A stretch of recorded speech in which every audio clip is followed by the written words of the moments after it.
going to stick to the original intention of the topic of conversation this evening because it absolutely applies to everyone, regardless of whether you're a man or a woman or you identify otherwise. But it is absolutely applicable to everyone. However, I'm going to constantly be speaking through the lens of speaking to men, simply because that's the work that I do. It's the focus of the work that I do. If you've ever read The Way of the Superior Man, David Data in the introduction says this could be called The Way of the Superior Man and Woman, Woman and Man, but The Way of the Superior Man just sounded better. So I'm going to do something very similar. I'm going to constantly be speaking through the word man, just to ground us into the work that we're up to, because I have no doubt that ladies, this will hold a lot of value for you. At least that's my intention. And I think it'll be incredibly healing for you as it relates to what you've gone through in your life and what you've experienced specifically at the hands of men. So that is my intention this evening. We're going to cover a lot of ground quickly. I'll give you a little bit of background about me. I'm going to keep that like super brief, super short, because it's really not that important. What is important is that we get to know each other just a little bit. But then my intention is to spend the majority of our time doing some hot seat coaching, assuming you guys are up for that. Cool? Very cool. Awesome. Awesome.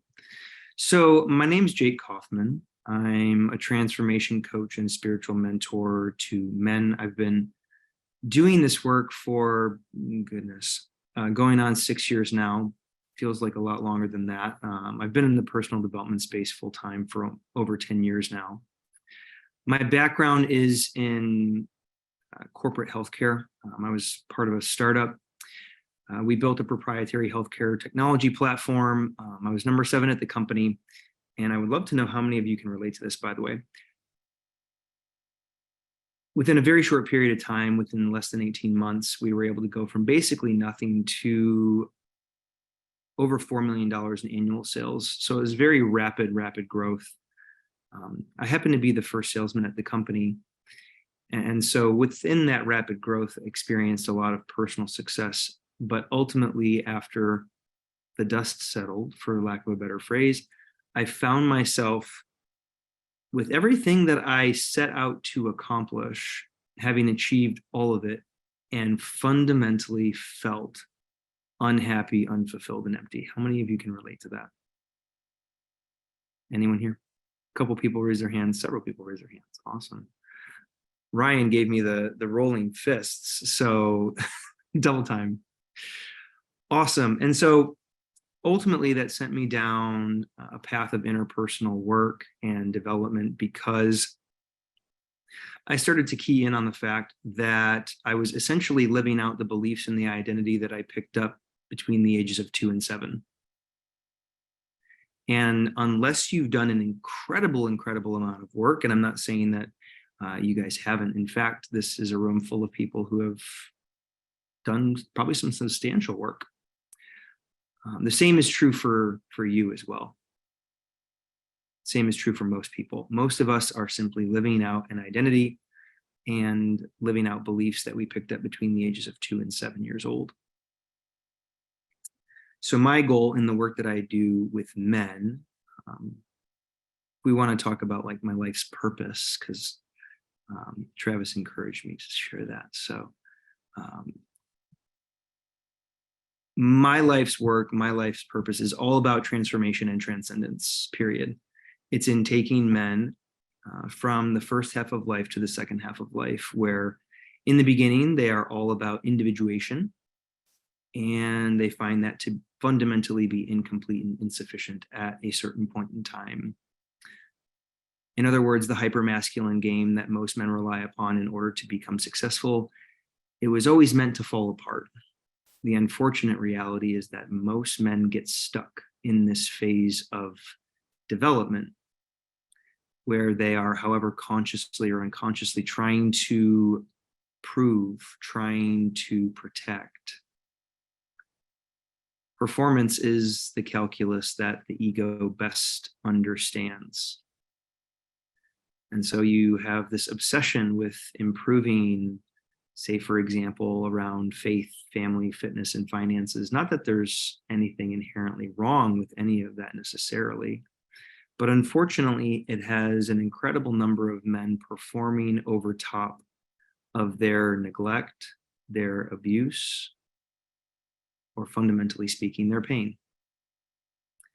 And until we reconcile the pain from the past, we will continue to repeat it and recycle it into the present moment. Give me a thumbs up if you agree with that. Cool. Awesome. We're on the same page then. Great. So my life's work is all about transformation and transcendence.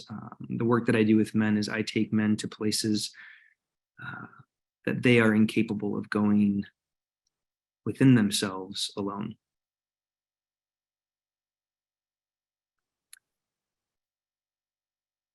Put simply, I help men die before they die. And if you're familiar with the Bible, scripture, or any Eastern religion, there is actually this constant talk of death and rebirth, crucifixion, and then resurrection. Raise your hand if that resonates with you. Awesome, cool. That's kind of the pattern. As much as we like to deny it, we want to keep the focus right off of the dying component involved, the necessary component involved, and that's why everybody wants to get to heaven, but nobody wants to die. Everyone wants the resurrection, but nobody really wants the crucifixion. Plus, how do you market that on social media, right? How do you market that on social media? That doesn't sound very sexy. That doesn't sound very appealing. But it's a really necessary process. So for me, what I discovered when I finally got everything that I set out to achieve and got everything that I said I want was that this high performer persona that I had relied upon for so long to get paid and to get laid, for lack of a better phrase, was incomplete and insufficient to the task when it came to transformation and transcendence. And this is where most men find themselves, because especially in Western religion and Western culture, we don't really have a lot of guidance when it comes to moving beyond this phase or this stage where the focus is on accomplishment, on success, on achievement. And our primary focus is on power, possession, and prestige. Right? Everybody wants to be an influencer, yes? Mm-hmm. Everybody wants to be an influencer, right? Because, in the beginning, it's all about becoming, rich and famous. And then we're met with the very, very interruptive reality that none of that will ever truly, truly suffice when it comes to the game of internal peace, happiness, and fulfillment. So, performance is the calculus that the ego best understands. What do I mean by that when I say ego? Because I don't mean arrogance. Are you all familiar with the language of the ego, the false self, the imposter, the high performer persona that I mentioned earlier? Is everybody fairly aware of what I'm talking about? Break it down a little bit. Cool. So when we're all kids, most specifically between the ages of 2 and 7, that's when 70% of our cognitive development is happening. However, consciously, but mostly unconsciously, we are seeking to answer the question, who do I need to be in order to be loved and accepted? And so we take on certain adaptations or personality traits in order to achieve that, in order to be loved and accepted by mom and dad, eventually to be admired by our peers, and eventually to become successful and to establish ourselves. So when you think about that, our personality, to a very, very large degree, it's not who you are, it is who you have become in order to be loved, accepted, and successful. So all of our personalities over time are this amalgamation of, yes, genuine traits and characteristics, but all of these adaptive traits and compensating strategies that we have unconsciously taken on in order to avoid pain or indirect response to pain. Because what is on the other side of not being loved or not being accepted or not being admired by your peers or not being successful? Right? The opposite of those things is to experience rejection. It's to experience indifference. It's to be a failure. So all of this is going on very, very proactively, mostly unconsciously, between the ages of 2 and 7, but all the way up through age 18. In fact, if you ever really want to read a good book, if you're like a nerd like me, the book, The Biology of Transcendence, actually talks about this really, really beautifully. It lends a neuroscience perspective to this very conversation that we're having now around how in the beginning we overcompensate. If transformation has 3 steps, in the beginning, or if we have 3 phases of life rather, in the beginning we overcompensate, and then we decompensate, and eventually we properly compensate. And this is why personal development, transformation, if you're ever to break down any program into 3 phases, it all follows the same 3 phases, and that's construction, deconstruction, and reconstruction. In the construction phase, we become aware of our limiting beliefs, our compensating strategies, these adaptive traits that ultimately are at the source of the resistance, the fear, the insecurities, and the self-doubt that we experience when it comes to creating the type of life that we want to create. Raise your hand if this is resonating. Cool. All right, we're on the same path. Awesome. The issue for most people is they get stuck in the phase of overcompensation. So they have something to prove and something to protect.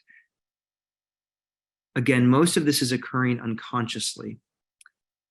However, it's leading to a host of interpersonal issues. And it's why, for most people, there's a fundamental lack of alignment between their conscious desires and their unconscious beliefs.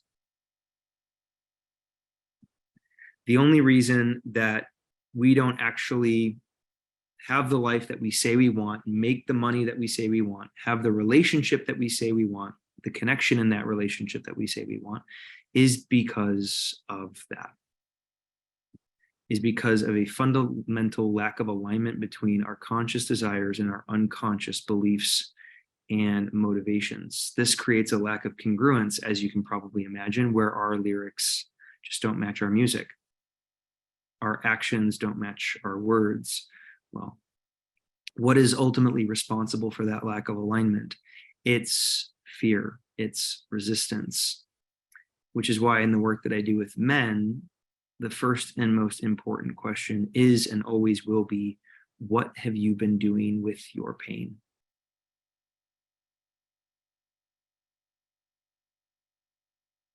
What have you been doing with your pain? The problem for most people, like I mentioned, is that they're stuck in this overcompensation phase or this high performer persona that they've unconsciously constructed in order to get paid and get laid, like I mentioned, to be loved, accepted, and successful.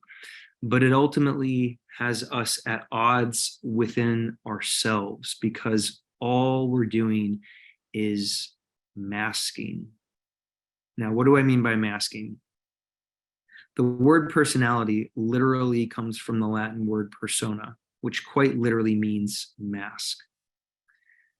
And if you've been on one of these calls when Travis has talked about me, because from my understanding, he encouraged a lot of you to buy my book. If you don't know what I'm talking about, we'll circle back to that later. It doesn't matter for right now. But for myself, when I was roughly 12 or 13, I was sexually abused at camp in front of all of my friends, and nobody tried to stop it. So, as you can probably imagine, after that experience, my trust in others was fractured, completely fractured. And love, connection, and intimacy on some fundamental level inherently felt unsafe. How many people can relate to love, connection, and intimacy fundamentally feeling unsafe, or at the very least confusing? Like when someone tries to love you, you're like, why does this feel weird? Like, why do I experience resistance when someone is trying to get close to me or connect with me or love on me? Whatever that looks like, however that manifests, whether it's through physical intimacy or whether it's through giving you a gift or a compliment. That's what happens when we've experienced pain or trauma. And to be very clear, we've all experienced trauma. My experience was big T trauma, right? Abuse, assault, or like an extreme accident. Those are all examples of big T trauma, but this is actually the least common form of trauma. The most common form of trauma is what is known as little T trauma, which includes things like abandonment, neglect. And at this point, with all the trauma research that we've done, we know that trauma is much, much, much, much more about what happened inside of us as a result of what happened to us, as opposed to what actually happened. Meaning the stories and the beliefs that we created about ourselves or other people as a result. So as you can probably imagine, after my abuse, I created a host of self-limiting beliefs in order to self-protect, in order to ensure that that experience never happened again. But what do you think it had me do? Because now love, connection, and intimacy felt unsafe. What do you think it had me do in relationship with other people? Come off mute if you think you know.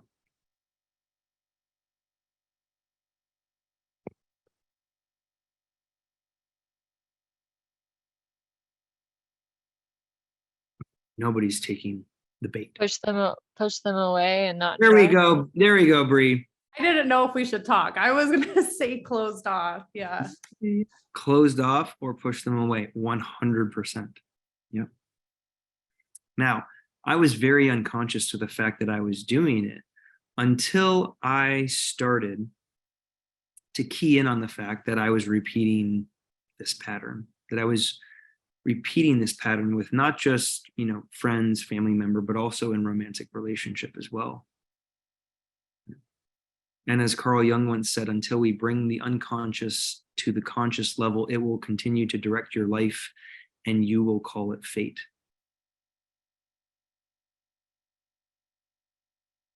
A lot of you on this call, in fact, I would almost go so far as to say everyone on this call, has in some way, shape, or form, whether you are aware of it or not, you have gone down this road. You have taken on an identity, whatever you want to call that, whether it's the high performer persona, whether it's the ego, the false self, it's all the same thing.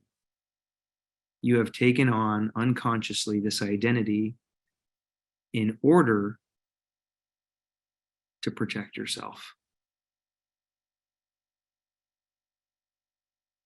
This identity is exactly what lands a lot of men in prison, because they know no other way to protect themselves than to lash out, act out.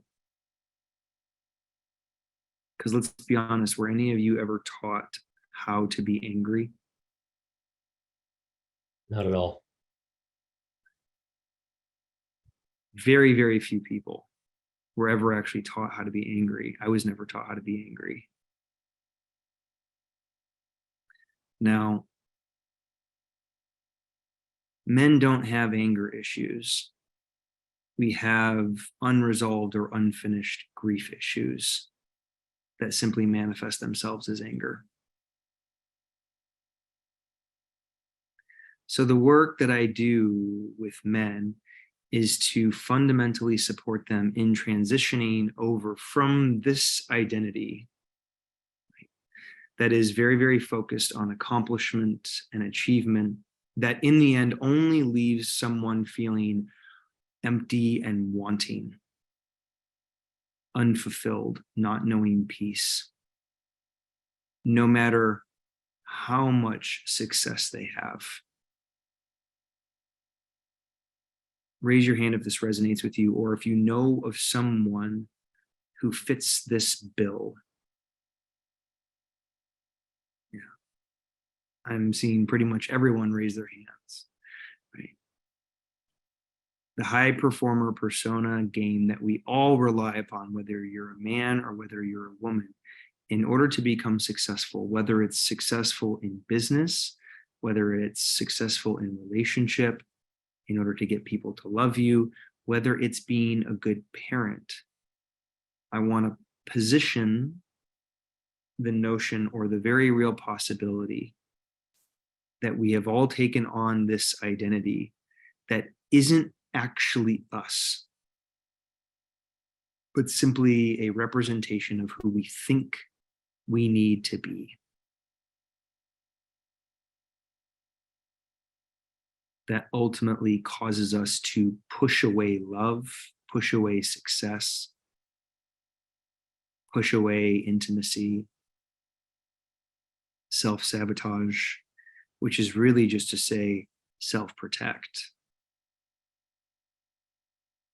in order to prevent pain from happening or in direct response to pain.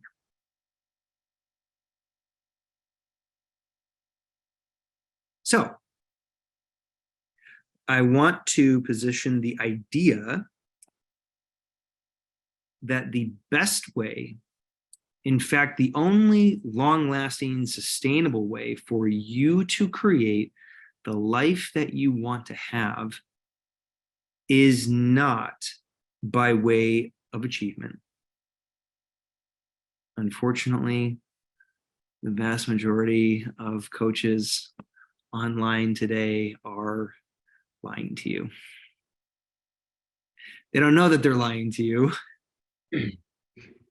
At least most of them don't. But we do not achieve our way to our full potential. We die our way there. Transformation is much, much, much, much more about unbecoming, unlearning, undoing than it is about learning, becoming, developing, or doing. The world and a lot of coaches are going to sell you on this idea, right, that you should focus the majority of your energy and your attention on faith, family, fitness, and finances, although there's nothing inherently wrong with that.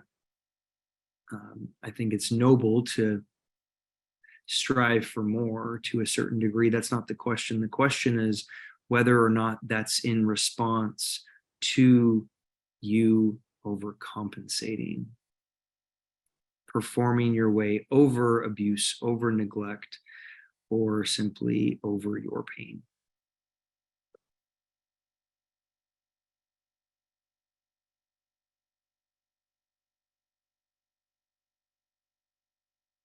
Do me a favor, raise your hand if this is resonating on any level with you.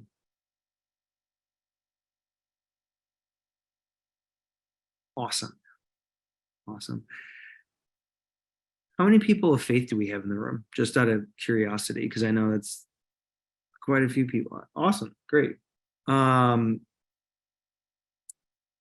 This is actually the exact message that Jesus was talking about, by the way, that got him killed.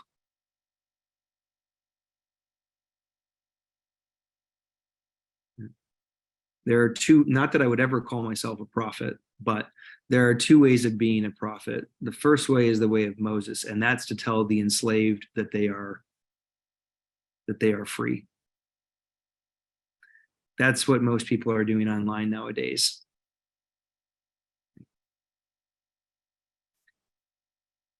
The other way of being a prophet is to tell the free that they are actually enslaved.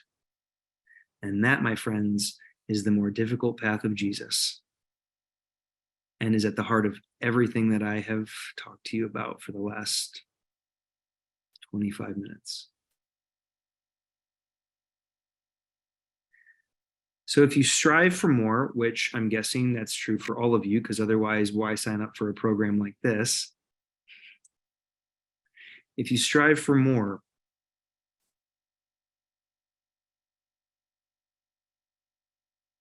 the way up is the way down. And what I mean by that is the best way for you to achieve long-lasting, sustainable change, regardless of what area of your life it is in, is to focus, at least first and foremost, on reconciling every part of your past.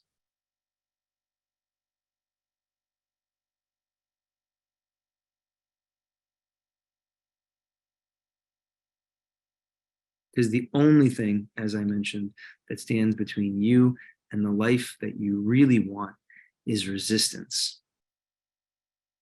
So the big question then becomes, what is responsible for that resistance? Now, it's important that we establish that the number one goal of the ego is to maintain the status quo. And how does it do that? What is the best way for it to do that? The best way for it to do that is to hide the truth from you. So if there is some part of you that is questioning, what the hell is this guy talking about? And this is kind of woo, or doubting.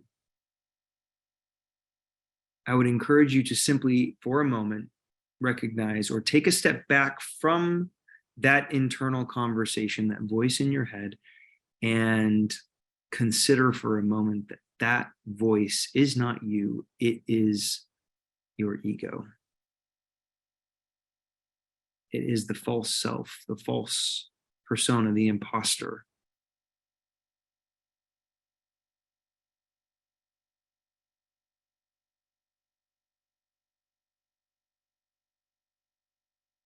Okay, so I'm going to get off my soapbox for a moment now. I would love to hear from some of you. What's landing? What is resonating? What's percolating with you given everything that we've talked about so far?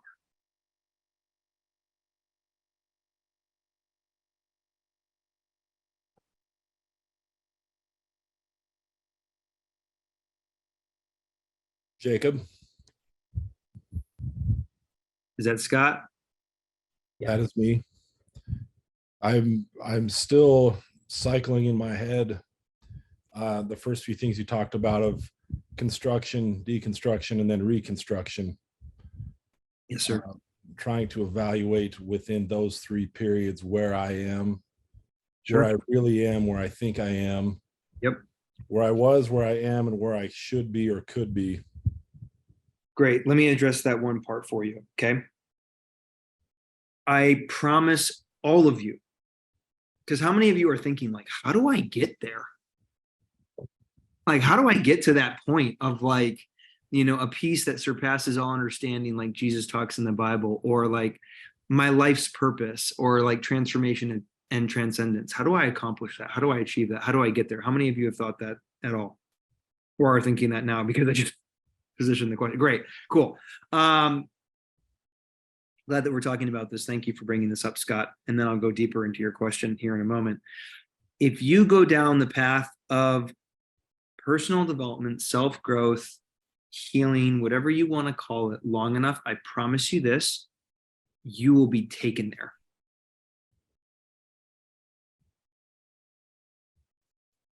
You will be taken there. Life, fate, God, the universe, whatever you want to call it, whatever you ascribe to, whether you're religious or not, it will take you there. Because we are all wired for transcendence. All of us. In the first half of life, it's all about establishing our individual identity. And in the second half of life, it's all about coming home to our divine identity. You will be taken there, I promise you that. It's not a question of if, it's just a question of when. Now, regarding construction, deconstruction, and reconstruction, let me, would it be supportive if I explained each of those stages to you in a little bit greater detail? Yeah, let's have it. Sweet. So construction is where you become completely aware of all of your limiting beliefs, all of your fears, all of your insecurities, where all of those things come from, the experiences that they are attached to. It's where you become aware of the walls of your prison cell. And I'm using prison cell kind of as a metaphor now. Deconstruction is where all of that falls apart and you start to heal and break through and overcome all of those things. That phase is inherently defined by grief, by suffering, by darkness, and by confusion.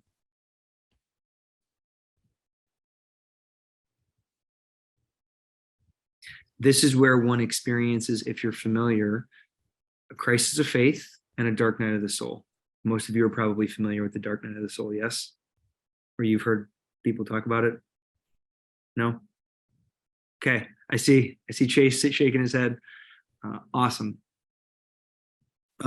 It's when all of your, without going into too much detail and getting too much in the weeds around this, it's when all of your compensating strategies and all of these adaptive personality traits that you have taken on that aren't actually you begin to fall away.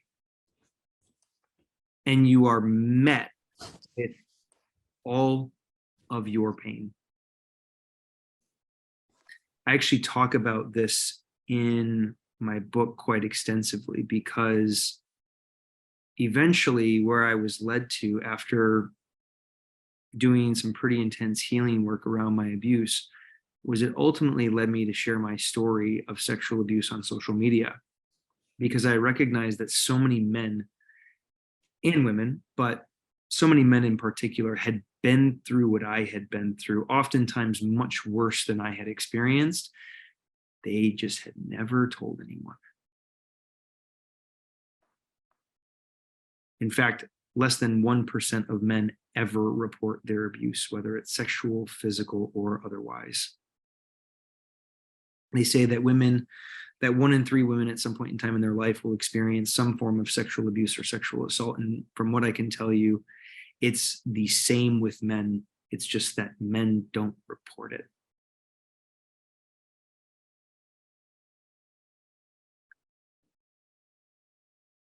When I shared my story on social media, because my goal was to inspire other men to step into their healing journey, overcome their pain.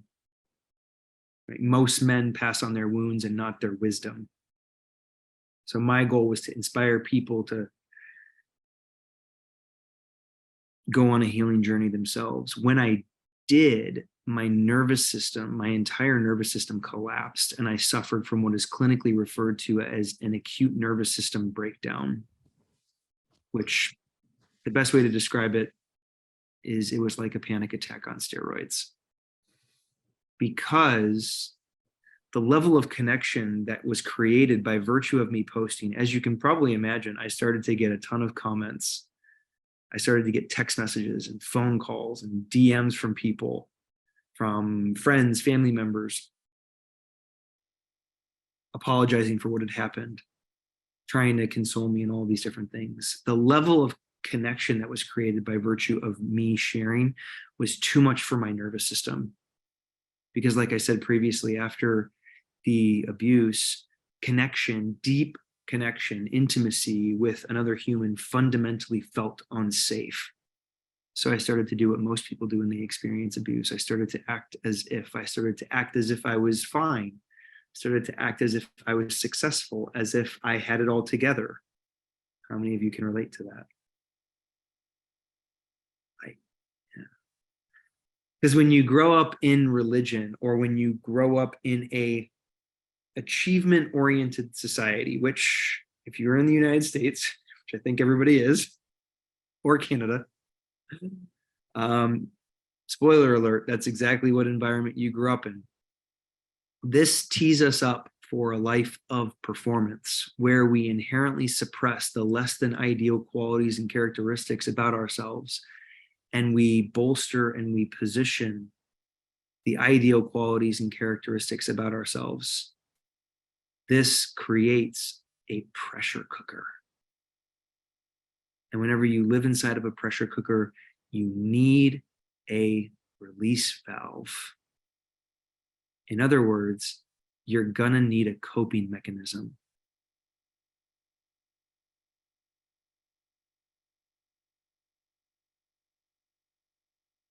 Drugs, pornography, alcohol.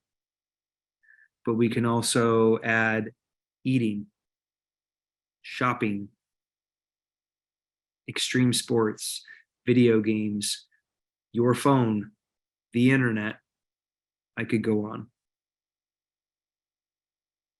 90% of people are addicted to something. The other 10% are just lying about it.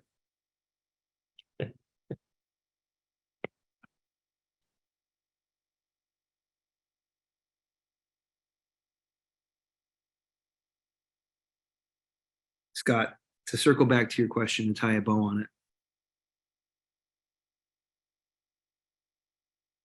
When my nervous system collapsed, my entire world started to fall apart.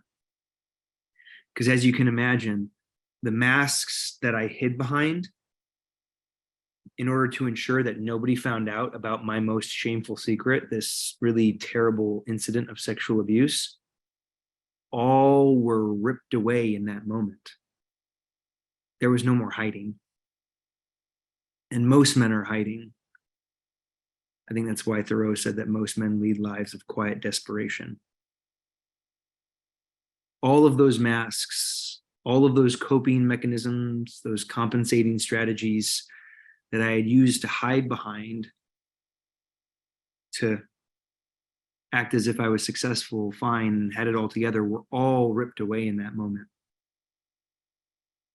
And it was too much for my nervous system to handle. So as you can probably imagine, it led to a crisis of identity. That is deconstruction,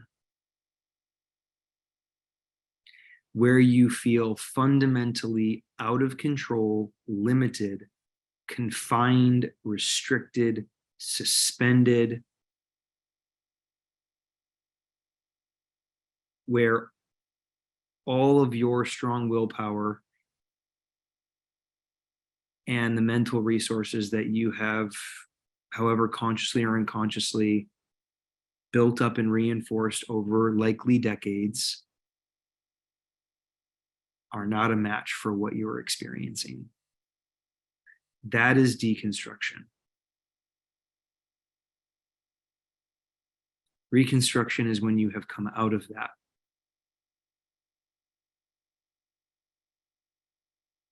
When you go from individuation to transformation and transcendence, where you go from this false self to embodying your true and authentic self.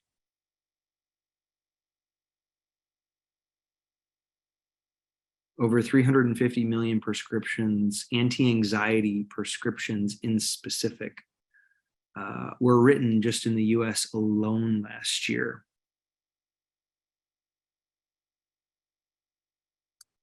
More men between the ages of 18 to 35 are committing suicide more than ever before, because we are fundamentally at odds within ourselves and operating from a persona that is not us. that creates anxiety, that creates depression, because what happens when you are your most authentic self? How do you feel? Anyone, come off mute. How do you feel? What is the felt sensation inside of your body when you are your most authentic self? It's Like euphoria. Bingo. You relax. You relax. And what do we do when we are incredibly relaxed? We gravitate towards that which comes most natural to us, because we always secretly gravitate towards that which we love the most.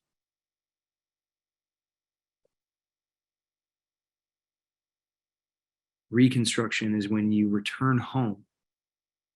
If you're familiar with the hero's journey, which was popularized by Mr. Joseph Campbell, it became a framework for storytelling that was used in Hollywood, that's still taught in Hollywood, in fact, but it is, and it does describe the journey that we all must go on in order to return to our true and authentic self, in order to return to our divine identity, to break free from this individual identity that renders us incapable of living the most authentic life possible.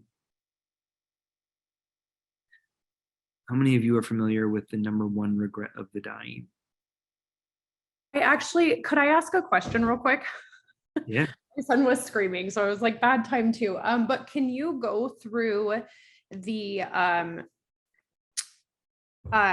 middle phase more than, I'm trying to figure out the best way to word this, multiple times, I guess. Kind of like how to explain it was, I experienced something very similar, or not entirely sure if it was similar, but I went to a spiritual healing retreat while I was 5 months pregnant, and I released so much emotion and so much stuff that I had ever done before, that I felt like a brand new person. I felt like phenomenal. And then I had my son, and about a month later, I lost my brother to him killing himself. So then it was like, I got there and then I got pushed right back. And then it's just been like, yeah, nonstop, but worse than when I originally went to that healing retreat, if that makes sense. Yep. So, okay, we are going to go there. Most people, remember I talked about the crisis of faith and the dark night of the soul? Briefly, I didn't go into detail. I just referenced them. Most people confuse the dark night of the soul for the crisis of faith. This is where everything starts to fall apart, like all these old personality traits, these compensating strategies, they just fall apart, right? And you start to see like, oh, I was overcompensating, right? I like turned into a consummate people pleaser, or I became incredibly passive, right? To keep the peace, to play nice. Or I took on like this hyper masculine, right, role, at least for the men in the room, in order to like develop myself, right? In order to like be all I can be, right? That's when all of that starts to fall apart, right? The dark night of the soul is when you have come out of that and you have stabilized, and then the bottom falls out.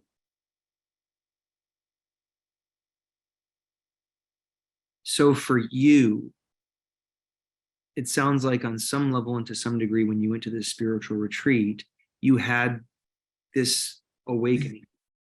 Yeah, it was, I mean, the emotion I felt, I ended up in the ER 3 days in because I was experiencing, I thought I was going to die. I was like, Yeah. there was just so much that I was just like, and I ended up, it was in Hawaii, and I ended up having to go to the ER, and they told me it was just my nervous system and anxiety due to the amount of emotions being released. Bingo. Yeah, it was too much, too soon, too fast. And so in and of itself, it was inherently traumatizing. Yeah. Yeah, because deconstruction always feels like dying.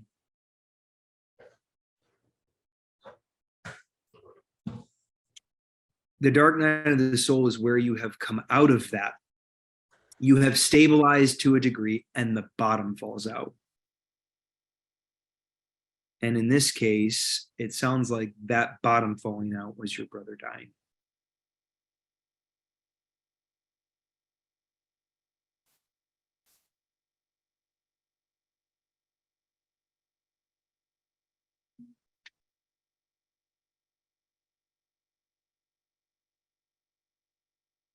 What comes up for you when you hear me say that? Um, a lot. um, it's just such a confusing, place to be in. But then it's just like, I mean, I don't know if people deal with the memory loss when you're healing too, but then it was just like, there's just so much memory that's wiped out from even just the last year. You know, my son being born, everything, it's just wiped out. And then That's yeah. that's called dissociating. Mhm. When something is so inherently painful that you essentially black out and you don't remember. Yeah, there's no memory. Yeah. There's like very like small, so like a dream, like there's just so many pieces that are missing. Yeah. How many of you resonate with this most specifically from your early childhood? Where you like struggle to like remember, like, you know, even like 5, 6, 7. I'm not going to say definitively, but that is highly likely, very likely a sign that you experienced something painful or traumatic that you did not know how to adequately process it because you didn't have the mental resources necessary to do so. And so your brain did what your brain is very brilliant at doing. And it basically took over. And it caused you to go into a trance or a dreamlike state in order to protect you from feeling the amount of pain that came with whatever it was that you were experiencing.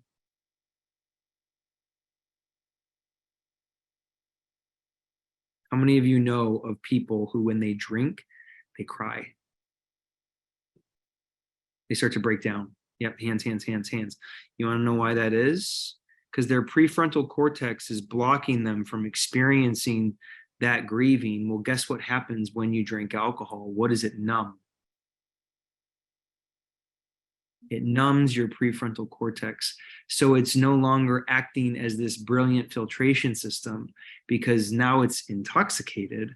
You're intoxicated and bang, emotions.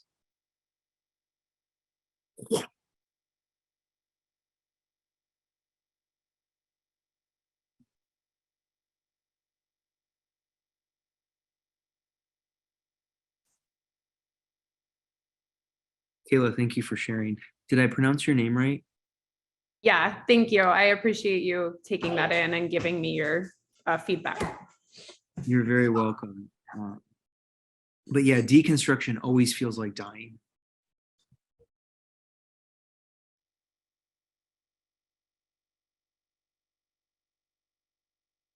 Are you open to more questions? Please jump in. I Yeah. was just about to ask who else would like to share. So if we look at like for the majority of us that raised our hands that have a difficult time remembering childhood memories, Yeah. we were still building a subconscious beliefs at that time. How do we go from where we are at now and in turn remember those in order to create a new belief system based on those subconscious beliefs we've created? I got a really good one for you because there's several different ways that you can do this. You can do this through journaling. You can do this through EMDR. You can do this through various different forms of therapy and coaching. So the good news is you're already doing it to a degree because you're in this group.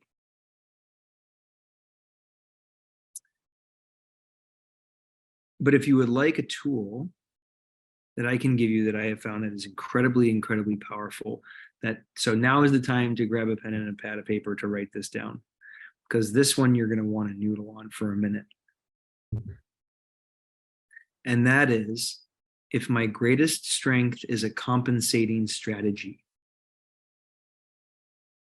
If my greatest strength is a compensating strategy, what is my greatest strength for?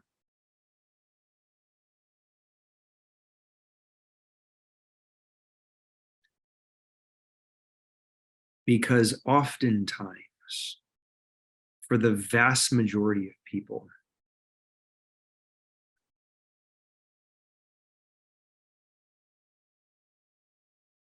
our greatest strength is simply an adaptation or an overcompensation to avoid experiencing pain.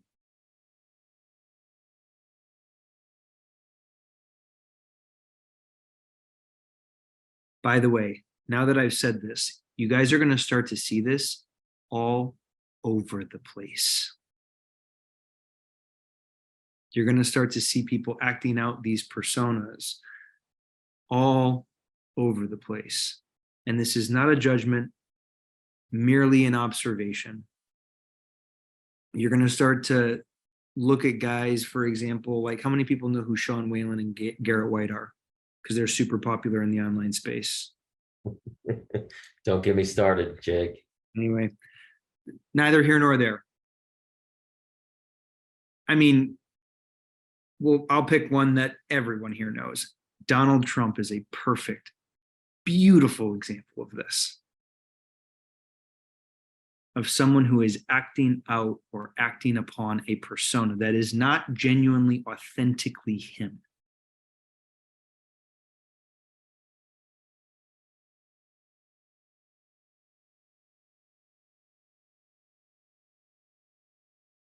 But Sean, I promise you, journal on that one for a minute, and you're going to have a lot of new awareness come into the picture.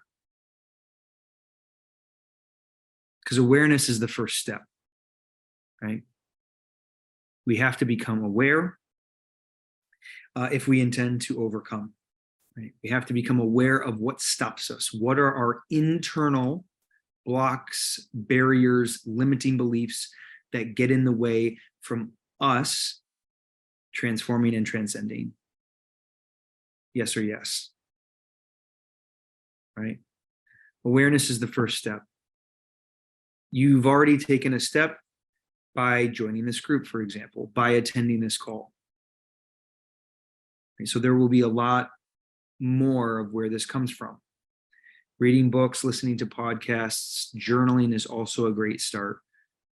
I will say, in my personal experience, though, I do believe that everyone needs, at a certain point in time, one-on-one interpersonal support, whether it's from a therapist, whether it's from coach. And the biggest problem with most people is they do it for 3 months and then they stop for whatever reason. It's the same thing with the damn gym. Most people have no problem going to the gym. Most people have a problem with continuing to go to the gym. And there's a lot of research to back this up, that I think it's by March 1st, all of the new gym memberships that have been purchased as a result of everyone's New Year's resolutions are no longer active. It's wild. Over 90%. Most people have no problem going to the gym. Most people have a huge problem continuing to go to the gym. And the same thing is true for this work. And that's why I said to Scott before, if you continue this work, right? Because if you don't use it, what happens? You lose it. If you continue to do this work, You will be taken there, I promise you. You will have a similar experience to Kayla. I hate to burst your bubble. Because, like, boy, doesn't that suffering sound appealing? Like, right. But it's the only thing that will wake us up and get us to let go of the ego, let go of the false self, this high performer persona. It's the only way. Carl Jung wrote a whole book about this. And he called it necessary suffering, that we have to go through necessary suffering in order for that crossing over to occur.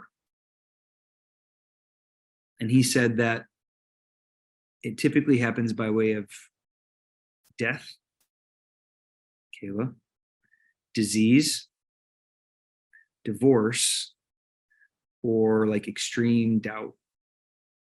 And this is the crisis of faith right here, where you start to question everything.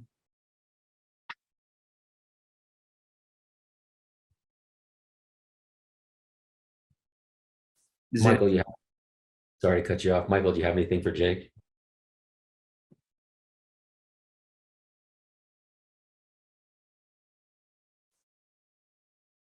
Yeah, I got something. Mm-hmm. Um, so for many years I was an addict, and I've done so much in the last 10 years for myself. Mhm. Coming out of it, I've accomplished so much. But every night I fall asleep, I find myself always dreaming about my old self. And it really sets the tone for my day when I wake up. So I have to do a lot of inner work when I wake up in the mornings, go to the gym, get it all out. Yep. Not talk to nobody for a couple hours. So Right. Can I I've stop you right there and offer you something? yeah. Because that's what you need to keep a lid on the pressure cooker. Hmm. All those self-care practices that you talk about, which are intrinsically beneficial, don't get me wrong. But based on what you just described and how, like, I need to do these things to, like, stay on the straight and narrow and, like, not go back into my old self, like this old operating system, right, that needed whatever you were addicted to. That's what you need to do now in order to keep a lid on the pressure cooker so that you don't go back to the old self. I say that to say, Michael, because do you notice how you're moving in your chair? Yeah, I got so much emotion running through me right now. It's just like I've just done so much work, and it's like I feel Yeah. like when I go to sleep, like I don't. Why do I have to go back to that old self? It's just I've accepted it. I've tried to get rid of it. I've tried to move on. Yep, You yep, know. yep. Let me assure you right now,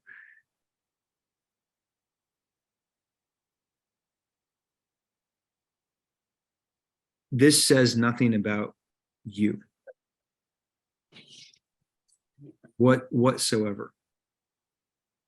Right? This swiveling in your chair that you're doing, that is an unexpressed flight response.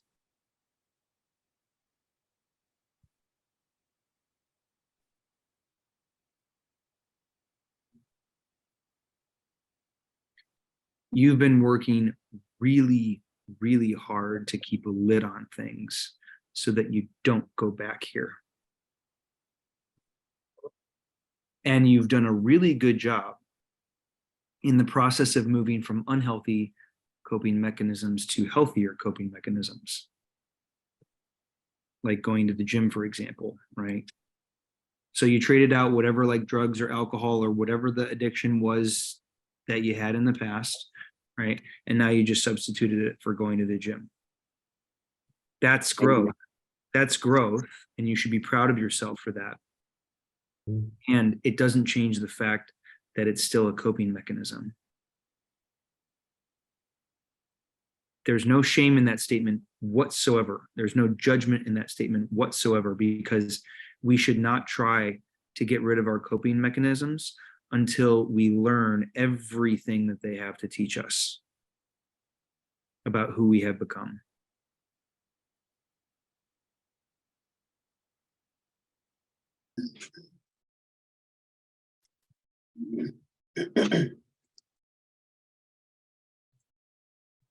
I think one of the things with Michael, and Jake, you can take this where you want to.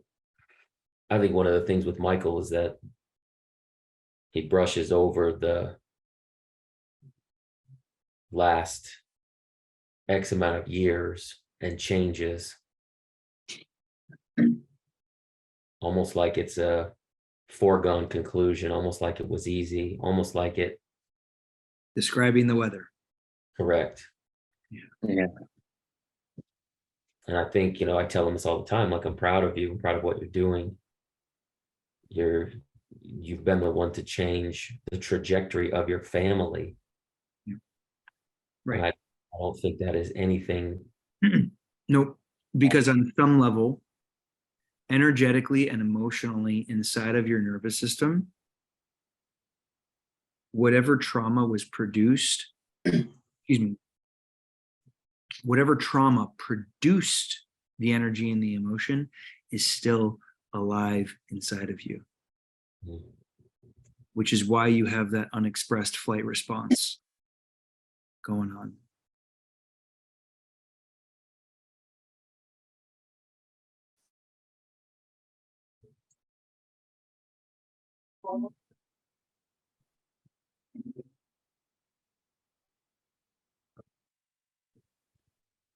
So do I just keep digging?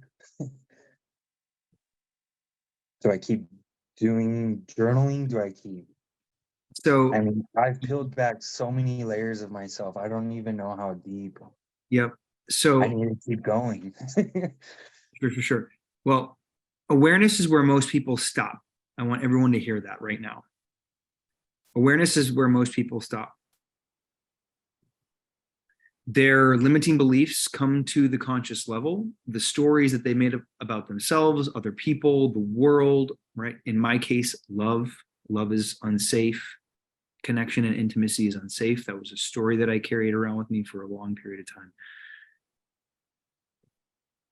So most people stop when the unconscious comes to the conscious level because they think they've had a breakthrough, when in reality, they have not had a breakthrough. They've had an epiphany. There is a very big, distinct difference between those two things. A breakthrough is when you have integrated that and it has fundamentally shifted your actions, your decisions, and your behaviors. You've metabolized it in your system, and it results in changed behavior that directly correlates to a change in results. You have done an incredibly admirable job, Michael, of performing your way away from who you used to be. But I might suggest that, and as a metaphor, and you didn't know this until now, it's had you fighting fire with fire.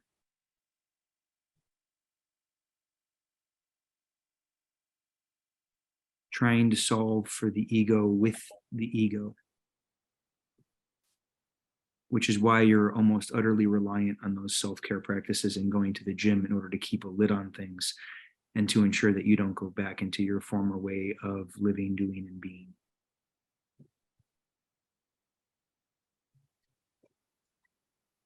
So that is both the good news and the bad news, because we just revealed something very big today. This is nothing to be discouraged about, my friend. If anything, this is very, very fucking good news.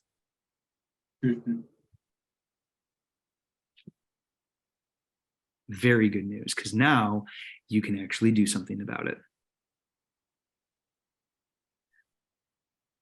My recommendation, and I'm happy to support you with this, and Travis and I can collaborate on this.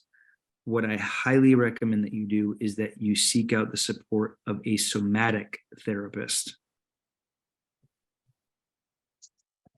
A somatic therapist is going to support you directly with working through the survival response that is still actively ruling your nervous system, that you are trying to self-manage with self-care practices and going to the gym and all of this stuff.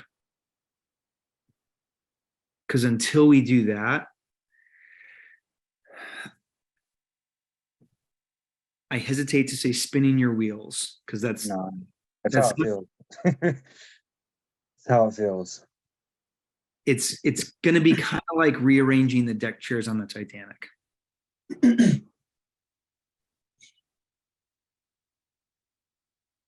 When we try to solve for the ego with the ego, we just get a more cleverly disguised ego.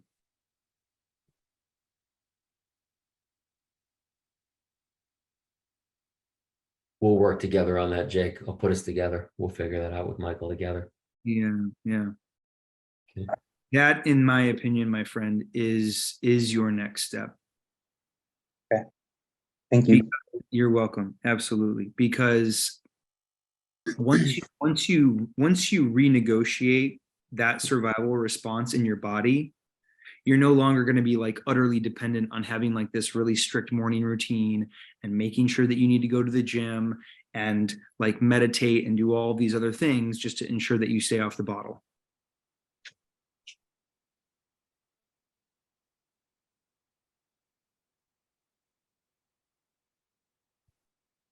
Because you will have reconciled your pain. You won't be performing your way over top of it anymore, like I mentioned at the beginning of the call, which is what most people are doing. They're just unconscious to it. Anybody have anything they want to ask Jake before I call on a couple? Yeah, I got a question or comment. I was resonating a lot with the things that you were saying about creating these personas that we kind of get locked into for so long and end up not really serving us well. Like for many years in my life, I was also addicted to drugs. I had unhealthy coping mechanisms. I had criminal addictive impulses, and I ended up going to prison. I spent 11 years of my life in total incarcerated. And over that time period, I did much self-reflection and introspection. I felt like that I have actually gone through the construction, the deconstruction. I felt like a true spiritual awakening while I was in that breakthrough that you just talked about. And since I've been home, that's kind of what I've been going through, like things that used to baffle me no longer seem as grand. I'm experiencing that peace that you talk about. But my question is, it almost seems like there's a point where I might be reaching a plateau. Like where does it go from here? What is next as far as, because I've made so much progress spiritually, mentally, financially, and I'm in the position right now. It's like, okay, now what? How does it continue? Yep. Well, I do believe that every hero needs a guide.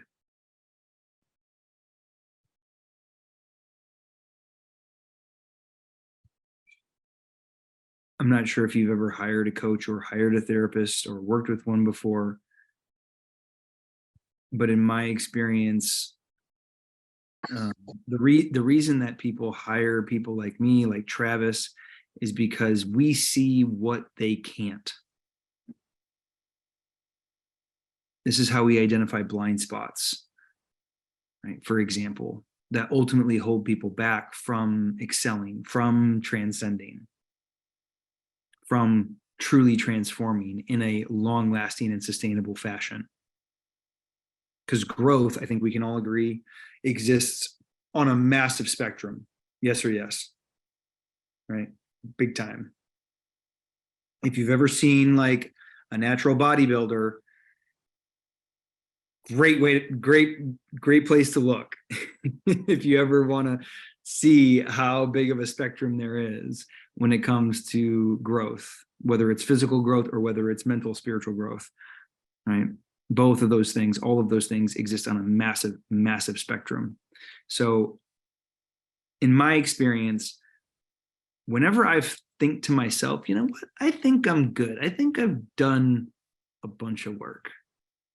In my experience, that's the ego. Yeah, for sure. Right? Trying to convince me that I no longer need to go to the gym or need interpersonal support or need a coach or need to work with a therapist. So without getting too granular and digging too deep with you, Brandon, what I would recommend is that you have a group like this, which is super powerful. Great place to start. And if you're looking for that deeper cut, which it sounds like you are, right? Or you're looking to get to the next level, in my experience, every next level in our life requires next level support. So maybe you consider hiring someone to work with you one-on-one to get to that next phase in your growth and in your development. I'm sure Travis can make some suggestions for you depending on like what it is you're looking for specifically, whether it's business growth, whether it's interpersonal growth. But that's what I would recommend. Nothing, in my opinion, is an adequate supplement or replacement to one-on-one coaching, therapy, or mentorship.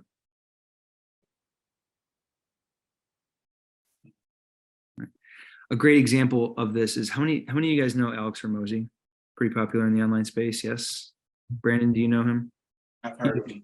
Okay, great. Dude is super jacked. He's the guy that started Gym Launch back in the day, which basically supported, I think it was originally CrossFit gyms, in order to bring people to them, right? By way of like Facebook ads. Anyway, he's jacked. But he recently came out with a video that says he only goes to the gym twice a week. And people are like, how on earth do you go to the gym twice a week and you look like that? And he's like, well, that's because I went to the gym 6 days a week for 12 years. Growth, and if you want to write this down, you can. At the end of the day, it comes down to three things: frequency, intensity, and duration. Frequency, intensity, and duration.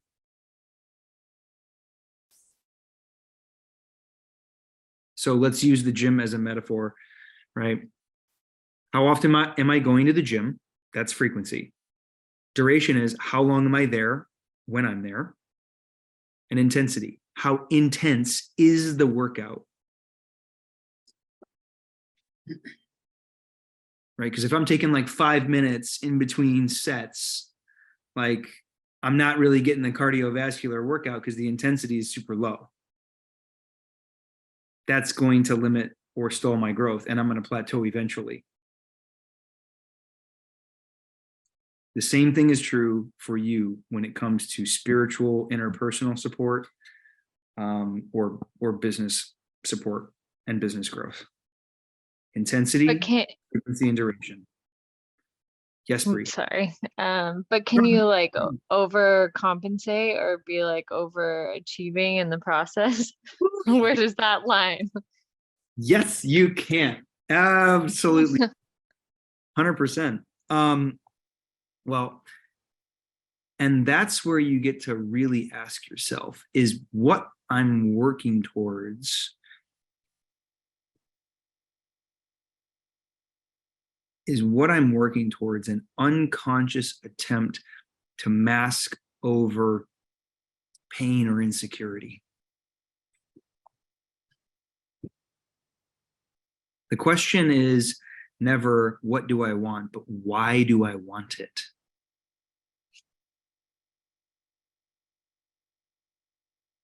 Because you are correct. Growth in general, like, and the fruits of our labors, there's nothing inherently wrong with it, but it is at the end of the day all about our unconscious underlying motivation. I work with really high successful men. One recently told me that he realized that the first $1 million that he made was to prove his father wrong.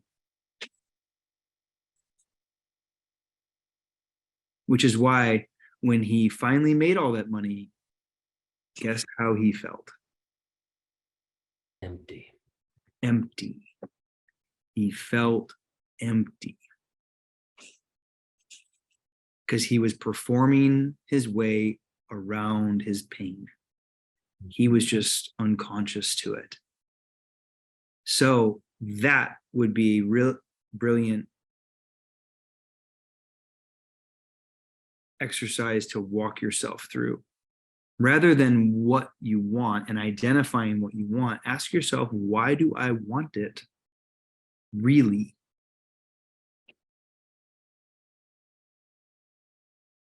Because our unconscious mind is reality. It is reality.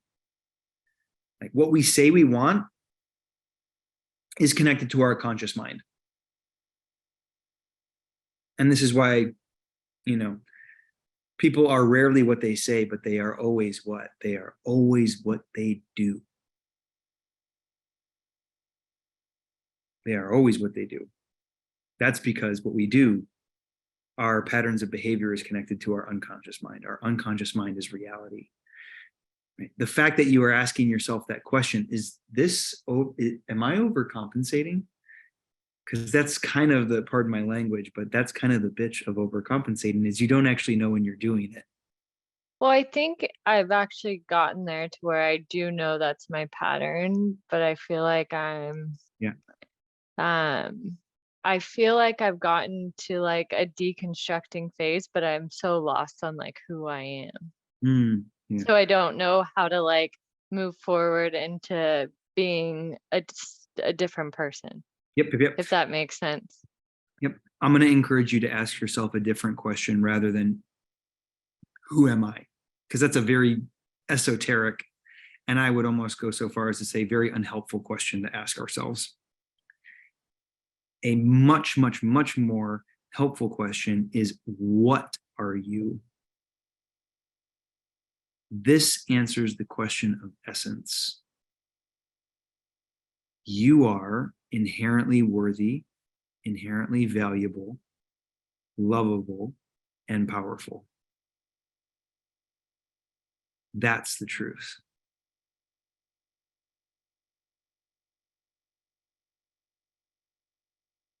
So when you anchor to that truth, what are you inspired to do from that space?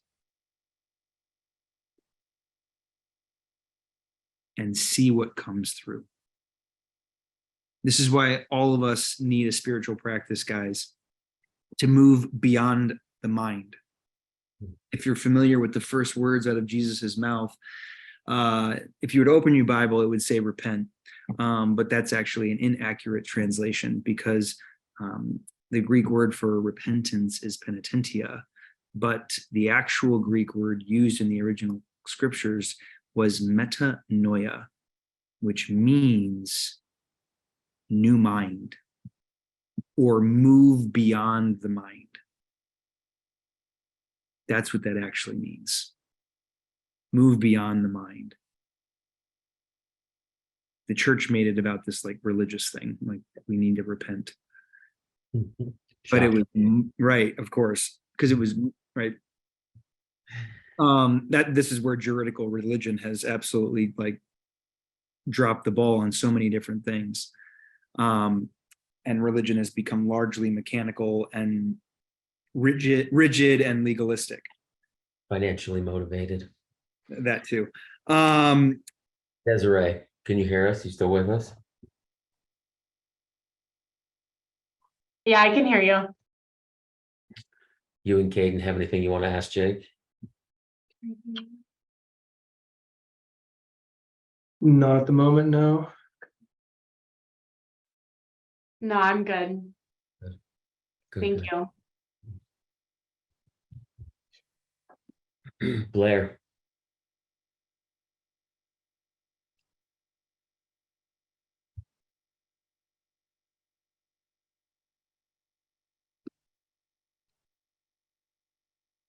I don't know. I don't know how to ask a question, I guess.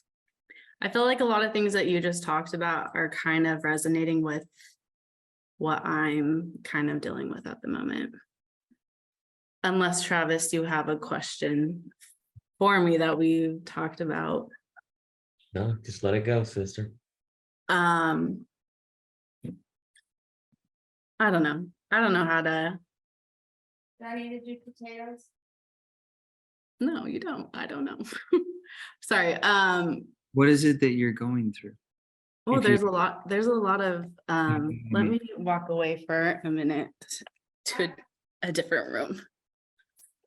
I'm a single mom and I'm dealing with running a business by myself, taking care of my daughter by myself, and dealing with her dad, who is an alcoholic and who's not in the picture because of choices he's made. And now I just don't want him in my space, if you get my drive. But You're holding. what? You're holding a lot. I am. There is a lot. I just don't know how to, I think, deal with all of it.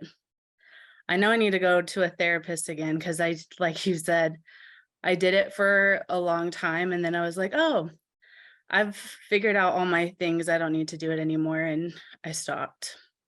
Mm-hmm. I know I need to do it again because I need it for myself, but I need it for my daughter because she just hit 2 and it's hard. And like, I don't know how to deal with it. And I don't know how to, I think, ask for help. Like my parents, I live with them. Yep. They provide like a home for us, but I don't know. I don't know how to ask them to come help me because they have their own business and they have their own struggles that they're going through. Yep. And so I just take it on myself. So it sounds as if what I'm hearing behind what you're saying is that you have struggle with receiving and asking and asking for support. Yes. Okay. So what are you afraid of? What is the story that you're currently making up about what might happen if you do? If you do open yourself up to receiving, if you do ask for support? I think one thing is, I don't know. I think I've been, I don't know. I feel like I hold myself back from things just because I've said this to Travis. I don't think I'm enough sometimes, but Worthiness. yeah, that could be a big part of it. I don't know. I feel like I've put myself in this situation. That's why I don't ask my parents for help, because I'm the one who went and got pregnant and I am like, okay, well, I got pregnant, so I should be taking care of my child. And so I shouldn't be asking them to help me. I'm running a business out of my home that they've supported me and helped me. I've done it. I had a partner at one point, but I've done it since 2019 by myself, but like they've been there to help me as I've grown. Sure. I think some of it is I don't think I can do my life without them, without my parents. I think that's what is holding me back a bit. Or I don't know. So fear. A lot of it is fear. I literally had this conversation with Travis the other day because I'm afraid of a lot of things. And I know I can take care of Hazel by myself because I'm doing it. Yep. But I'm afraid to like go live by myself with her, because what if, I don't know, I've had such rage inside of me lately because she's getting out of bed. She's being a 2-year-old. And it's like, why don't you just listen to me and like stay in your bed and do this? But it's like, there's this slim part of me that's afraid I'm going to snap and like do something to her. Yeah. I don't trust myself, but I haven't done it. I don't believe I really will do it. I just have a fear that it could happen. Yeah. So a couple things. First and foremost, thank you for the truth. Because that's the truth that most people try to hide. Mm-hmm. Here's what I will say about your fear. When fear is present, the teacher is in the room.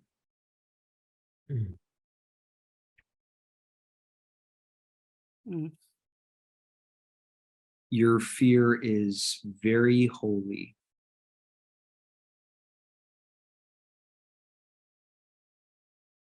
You're in a self-protective stance. And my guess is, given your ex, you've kind of needed to be in a self-protective stance. Mm-hmm. Because he doesn't sound like the nicest guy based on what little you've told me about him. He's nice, but he uses me for money. Like when he gets drunk, the whole crying thing happens all the time, but he's narcissistic and turns everything around onto me. Like I'm the reason he's not in the picture and stuff like that. So he manipulates you, Yes. which is a form of abuse. Yes. Literally the last 3 years is what I've been dealing with him. Like I was going to end things with him, and then I found out I was pregnant. And so I was like, well, let's stick it out and see what happens. But he just continues to do the same thing. There's always this hope I have that he'll change. But I finally realized a month or two ago that it's never going to happen. Yeah.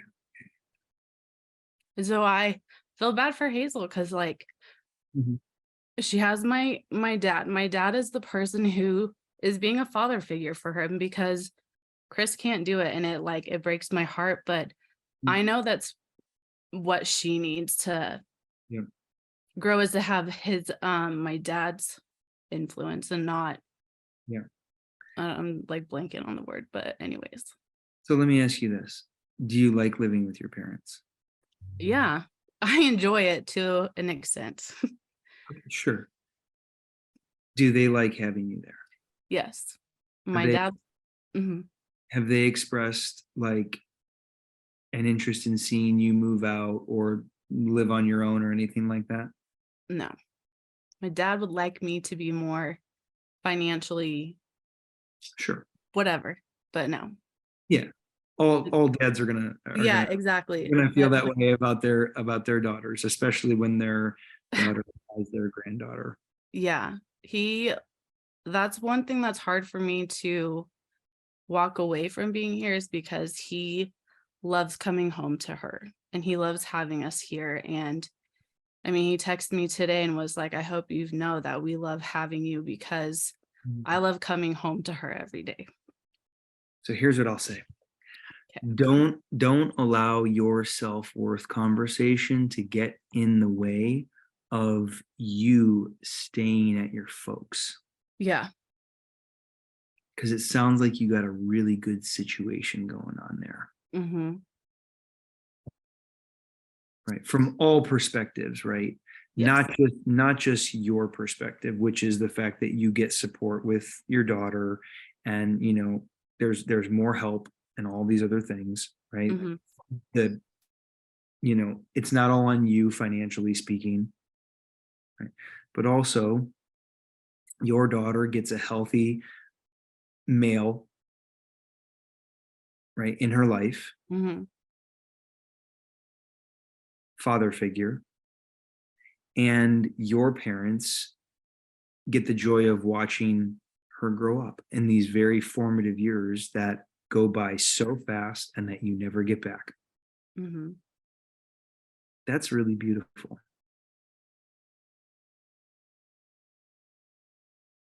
If you want to move out eventually, cool. Yeah. Right. But don't allow your self-worth conversation to go and ruin a good thing. Because it sounds like, from everything that you've told me, it's kind of a win-win-win all the way around right now. Yeah. Cool. So keep it going. Okay. Right. Transformation doesn't need to be a root canal always. It can be Yeah. just that, like, keep it going. Yeah. you I think know? I just need to grow a little bit on myself. I guess what you said, self-worth. I just don't always believe in myself, and I need to do it a little bit more because I've accomplished a lot. I've accomplished keeping her healthy and alive for the last 2 years, Yep. but also running a business at the same time. Totally. Well, also, being manipulated is going to negatively impact your self-confidence. Yeah, it definitely has. Because have I dated in the last since I've had her? No, because I have no desire to do that just because Sure. a lot of other stuff. But anyways, Yep. So my encouragement would be to create some pretty strict boundaries with your ex. he's like out of the picture, blocked and everything. Great. He knows I'll kill him, Jake, so he's done. Perfect. Yeah, Like, haven't- great. So let's keep it that way. Cool. Yeah. Yeah, we're Yep. gonna keep it that way. We're gonna keep it that way. Blair knows. We're just, yeah. Yep. Yeah. Let's keep it that way. Right. Because the less you're around that, the Yeah. more your confidence is likely to grow. Because now you're not having someone abuse or manipulate you, try to take advantage of you. Right. And you're going to feel free energetically and emotionally to likely start to date, for example, but you're also likely to start to show up bigger in your business, take more risks, etc. Because that's what confidence does. Hmm. Right? Confidence has a ripple effect. Right. Right? Not just in one area of our life, but in every area of our life. Eventually, it might lead to you being like, you know what? I'm going to move out and I'm going to like pay for child support because now the business is growing because I'm showing up with better energy and a better attitude. Right? That's the kind of ripple effect that it can absolutely have. Hmm. So keep that going. Okay. Thanks. You're welcome. Beautiful. Last one. We're gonna circle back to Desiree. Awesome. Where'd she go? Okay, Kaden was gonna ask a Yeah, question. so I have a question. The kind of question doesn't really correlate with me entirely. I think this would be a beneficial question for everyone. But how can I allow myself to even be good enough? Not just like within relationships, but good enough for myself. What do you think? I don't know, to be honest. Sit in the space of that question for a moment, right? Like close your eyes right now. And just go into the space of that question. How can I be good enough for myself?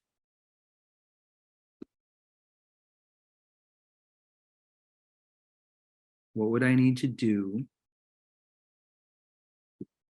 when it comes to my relationship to self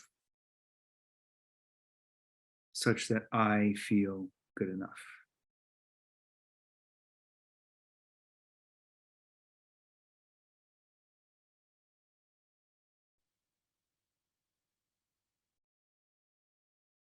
I mean, I guess the only thing I could find within that is growth. Sweet. Growth with overcoming fears. Awesome. I mean, I guess whether that be internally or physically. Tell me more about the physical component. Like traveling is kind of a fear of mine. Like going to new places, seeing new things. I've never done it. Yep. Because I don't know what I would find there. You know, So it sounds like it's a Able fear, to but go. it also sounds like a desire. kind of.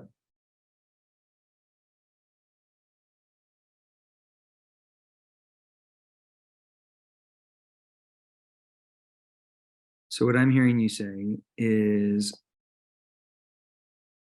self-respect.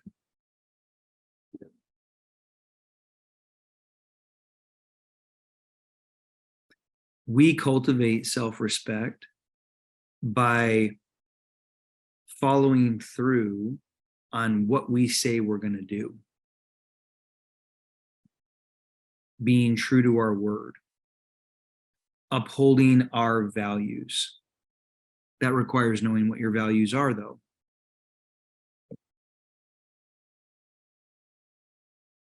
Not Yeah. many men, especially men your age, know what their values are.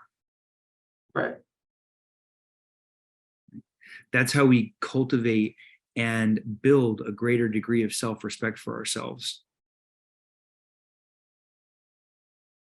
We say that we're going to get up at 6 a.m. in the morning and go to the gym and meditate and pray before we go into the workday. We do that. That builds self-respect. That leads to a greater degree of confidence.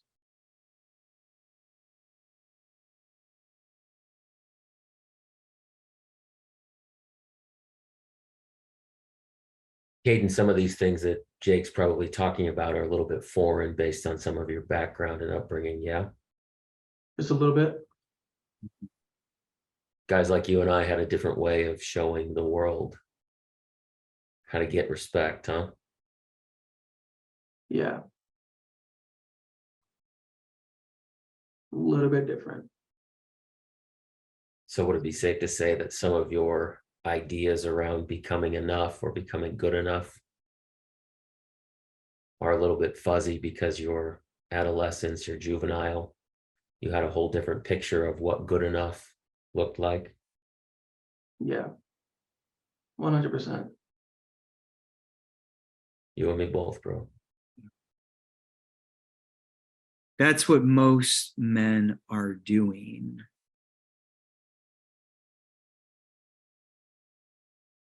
Whenever they act violently. They are often simply trying to exert their worthiness or to be heard because they weren't heard. They're trying to affirm themselves because they were never affirmed themselves. Yeah.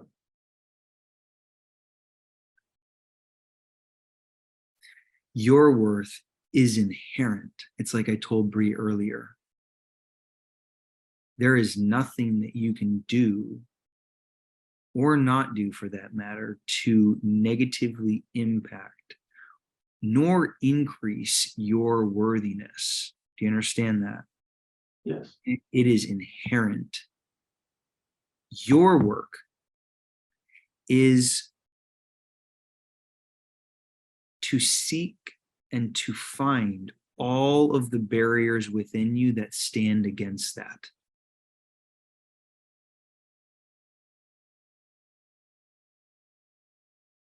That's it. It's like Rumi said, your task is not to seek after love. Your task is to seek after and find all of the barriers within you that stand against it.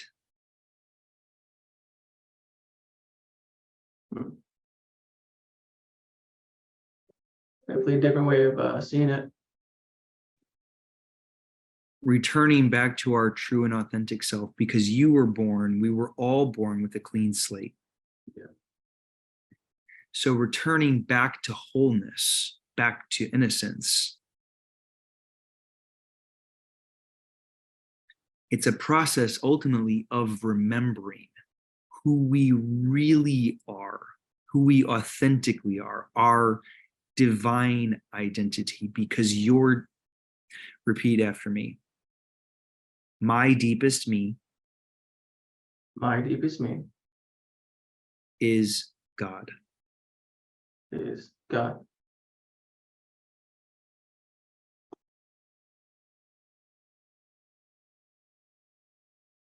My deepest me is God.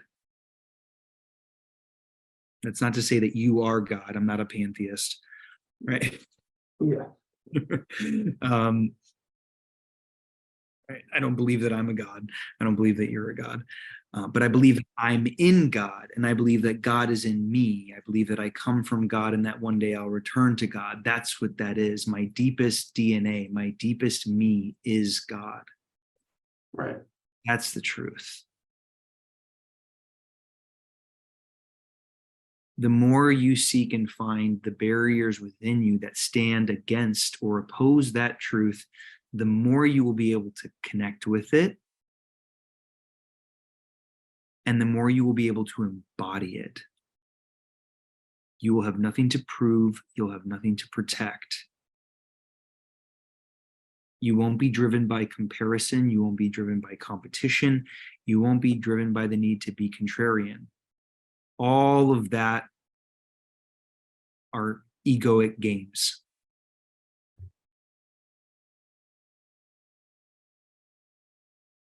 That the ego needs to thrive. Yeah. Truly. This is why whenever men have such a very difficult time with nonviolence, you can be self-assured that they're operating from their ego. Yeah. Because the first rule of nonviolence is I have to become evil in order to defeat evil. Wow. Wow. I have to become evil in order to defeat it. Right? This is why our country is absolutely morally bankrupt. Yeah. We think that our bombs are better than their bombs, that our ideology is better than their ideology, right? Our religion is better than their religion. Our culture is better than their culture. Yeah. Yeah, totally. You do this work, you will be so grounded in who you are in God, whatever that looks like for you. I don't care if you don't believe in Christianity, because at the end of the day, all of this work eventually leads you to the same place, everyone. And that's to a higher purpose and a higher power. I promise you that. A higher purpose and a higher power, whatever a higher power looks like for you. And that is when you will know peace, like the peace that surpasses all understanding, that evades most men. That's when you will know peace. That's when it will no longer become question. There will no longer be the question, what do I have to do to feel good enough? Because you have remembered that you already are. You simply forgot because of what happened to you. Yeah. Because of how your dad treated you or didn't treat you. What he did or didn't do.